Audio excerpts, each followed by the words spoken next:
So the first lesson of the chapter 2 is zakat. It's about zakat. And zakat teaches us, please be kind, be generous. Do not get miser. Do not get just very much, narrow-minded, contracted-minded. Whenever you reach, you become a rich person, you forget everyone. You think that the money, the riches I have earned, this is only based on my hard working. Nobody has any sort of share within this money.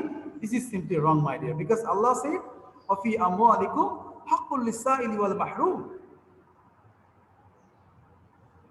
What Allah said?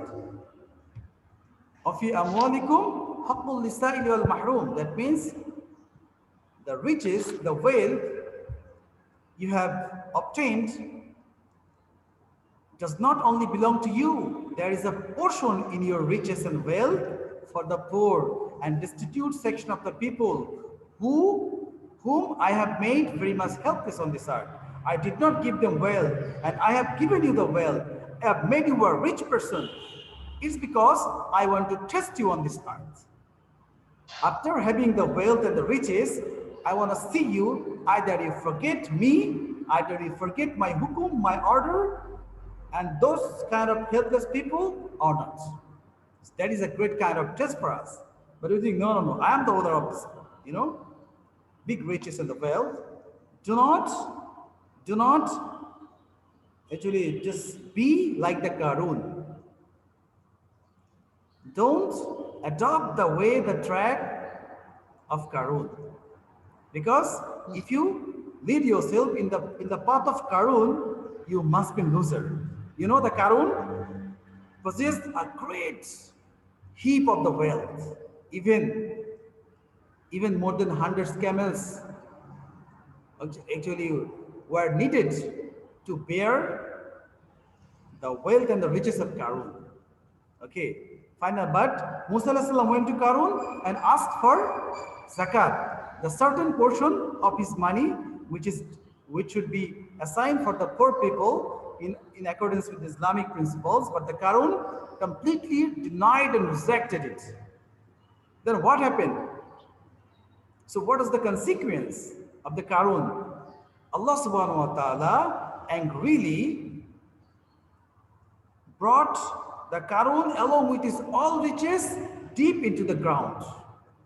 Everything was smashed, destroyed within the blink of the eyes. Qarun became the loser because Qarun was too miser to give somebody else from a little portion of his money. So now Allah has said and taught us with this principle of zakat that, please, I have given you wealth, that is nothing but my charity, my kind. I have been very much kind to you, that's why I have made you a big person, a very much industrialist, a wealthy person, the rich person, But do not forget it, this is only because of the test. If you are not successful, if you cannot succeed in this test, these riches and the wealth will cause you a great damage and tribulations to this earth and even the hereafter. So that's why, my dear, the lesson of zakat is going to teach us, please be kind, be generous to the people, be cooperative, and pay out certain portion of the money which is assigned by the Islam in order to help the people who do not have anything else. My dear, that's why we have to abide by this very much significant and important principle of Islam. Actually, whenever we become rich, inshallah, and our riches and our wealth is going to cross the limit of the nisab, inshallah, based on, immediately after passing completely 1 year, we have to pay out 2.5% of the money for zakat. Okay. So inshallah, is it clear to you, my dear? Yes, Yes, sir. Okay. So thank you, inshallah. Hope you are going to be quite sincere and attentive towards this. So now let's do some CWs. Okay, get ready with pen and paper, everyone.